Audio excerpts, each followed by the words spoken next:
Olá pessoal, estamos aqui na Universidade Federal de Mato Grosso do Sul com o professor Gil Franco. Vamos falar sobre novas tecnologias na arquitetura. Professor, o que é o Grupo Algoritmo? Bom, o Algoritmo é um grupo de pesquisa aqui da Universidade Federal do Mato Grosso do Sul.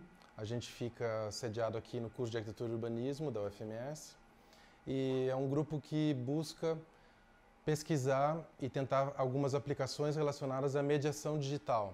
De um modo geral, como tudo que é digital pode influenciar os processos de relações entre seres humanos e máquinas, e no nosso caso voltado especificamente para arquitetura, urbanismo e design. O grupo tem mais ou menos uns 3 anos e começou a partir da minha pesquisa de doutorado. Eu realizei a pesquisa junto ao Nômades da USP, e lá no Nômades a gente trabalhou, de certa maneira, tudo aquilo que a gente vem tentando aplicar aqui no algoritmo. A metodologia basicamente consiste em estarmos atentos para a tecnologia, para tudo que está sendo desenvolvido, mas principalmente discutir processos de projeto e processos que possam evoluir e que possam ser aplicados para arquitetura e urbanismo. Então a gente trabalha, por exemplo, com uma vertente das projeções de audiovisual, trabalhamos com videomapping, temos feito alguns trabalhos aqui na cidade e pelo estado também. Acabamos de voltar de Corumbá, onde a gente fez projeções aplicadas ao patrimônio histórico, no Festival da América do Sul, Pantanal. Trabalhamos também com a parte de design de projeto, então processos paramétricos, né, descobrindo outros programas, estudando esses programas, discutindo com os alunos, com colegas, e também a parte que, digamos, retira tudo que é produzido no ambiente digital para o ambiente físico, real, como a gente fala, né? Então a fabricação digital é o que nos permite isso. A gente tem algumas tecnologias que a gente usa para isso, algumas delas vocês vão presenciar aqui, como as impressões 3D, outras como máquinas do tipo CNC, que são máquinas de controle numérico, onde a gente manda todas essas informações do computador para a fabricação digital. Uma questão importante da gente falar sobre isso é que a gente tem um processo que chama em inglês File to Factory, que é justamente a produção sai direto, você coloca num pendrive e pode produzir. E um aspecto que eu acho que vai mudar daqui para frente, a maneira como a arquitetura é produzida, ou a relação que a gente tem com a produção, é que a gente vai poder produzir em série, mas customizando os objetos, né? Os objetos, os detalhes, os elementos arquitetônicos. Então, basicamente, esse seria o espírito e uma noção do grupo. E como é que foi a experiência de vocês com o Parklet? Bem, a ideia do Parklet surgiu numa das disciplinas que eu ministro aqui.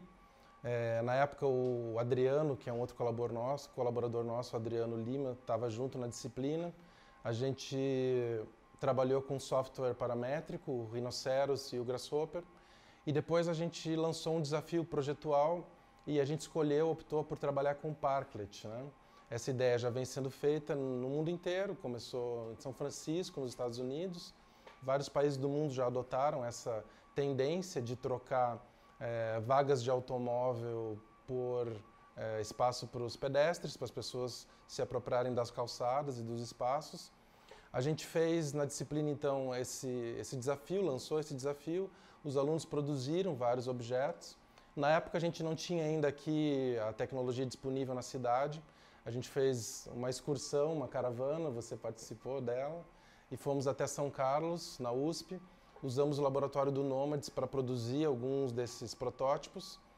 Depois a gente deu sequência, começamos a aumentar a complexidade e a escala, na ideia de também ter um protótipo sendo realizado aqui em escala real, em 1 para 1, e procuramos algumas parcerias, isso vem acontecendo há algum tempo, e acho que agora talvez tenha chegado um momento, em função de algumas experiências que já estão acontecendo, como em Dourados, por exemplo.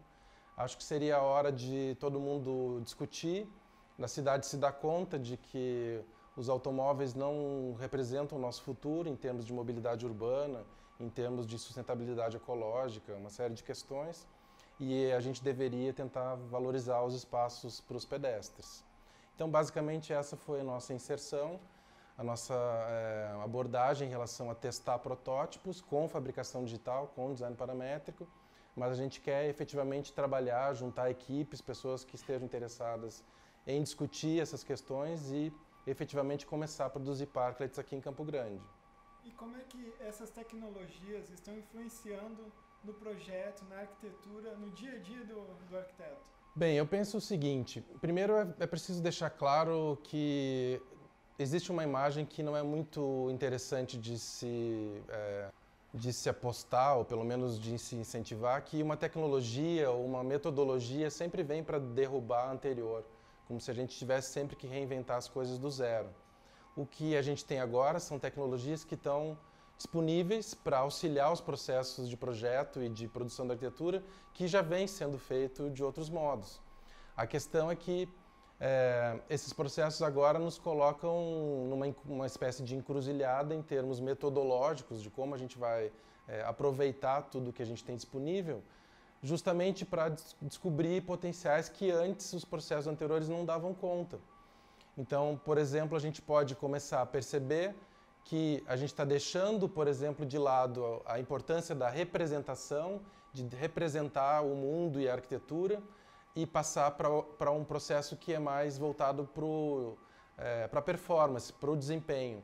Então, eu já não desenho, represento linhas que vão significar coisas. Eu vou modelar essas coisas digitalmente e depois eu posso produzi-las com essas máquinas que já estão a nosso alcance aqui. Professor, e sobre a impressora 3D? Qual que é o papel dela no projeto, na arquitetura que vocês estão trabalhando?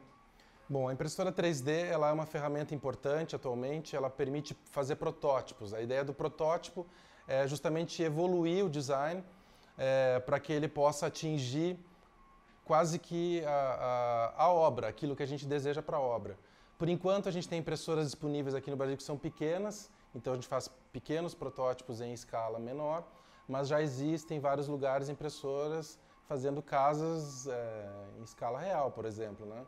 Há um tempo eu visitei uma casa assim em Amsterdã e o pessoal está imprimindo a casa inteira. Então, ela dá essa condição da gente conseguir prototipar, mas logo em seguida, assim que isso também estiver disponível aqui para nós no Brasil, produzir efetivamente arquitetura com elas. Professor, agradecemos nos receber aqui no laboratório. Obrigado a vocês. Pessoal, encerramos aqui o programa de hoje e esperamos vocês na semana que vem. Até mais.